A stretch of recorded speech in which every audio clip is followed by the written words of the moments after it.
Kurdizan yani emet tişteki bejin Kurdizan apolitike birasti. Li bajarê Amêdê ji aliyê Weqfa Mezopotamyayê ve pirtûkek a dersê bi navê Kurdizan hat çapkirin. Weqif pirtûk bi merasîmek danasîn. Di merasîma danasîna pirtûkê de rewşenbîr û akademisyenên zanîngehan amade bûn. Akademisyen û zimanzan tînin ziman ku li Bakurê Kurdistanê pêdiviya xibatekî zanistî ji bo peşeroja zimanê Kurdî li dibistanan hebû, ev pirtûk jî ji bo vê yekî hatiye amadekirin.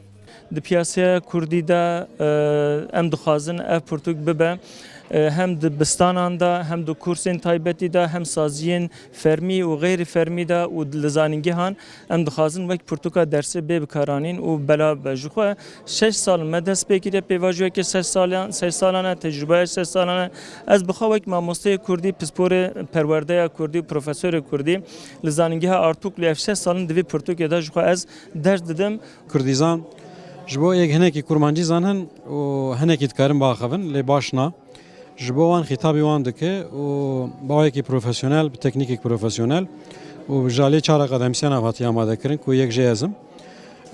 Yani li gor pîvanên pedagojîk yani meseleyê biyanî bijnê Cambridgeê Oxfordê çawa be me xwestî tiştek kusam çêkin ji bo Kurdî yani hem aliyê teknîk hem aliyê naveroka xwe gelek dewlemend e. Akademisyenin zimanzan amaje pê dikin ku pirtûka Kurdizan ji bo perwerdeya dibistanê, bernameyan lisansê, lisansa bilind û kursên taybetî û xebatên takakestî hatiye plankirin. Heman demî de pirtûkeka hînkariya zimanê bi awayekî hevsengî ye. Ji bo zanîngehan û ji bo mamosteyan wê bibe çavkaniyek.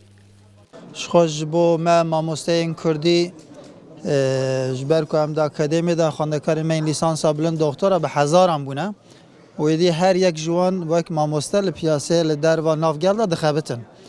Karê wan em bêjin yekemîn an jî duyemîn hînkirina Kurdî ye. Di vir da berhem lazim dibe ji mamosteyên me re û em jî li piyaseyê digerin ê Kurdî çi hene tabî tenê hêbûna wan ne rojanekirin û guherîna şopandina guherînan jî girîng e ji ber wê derketina ev xebatên nû ji bo me mamosteyên Kurdî xwendekarên Kurdî tiştê herî hêja ye.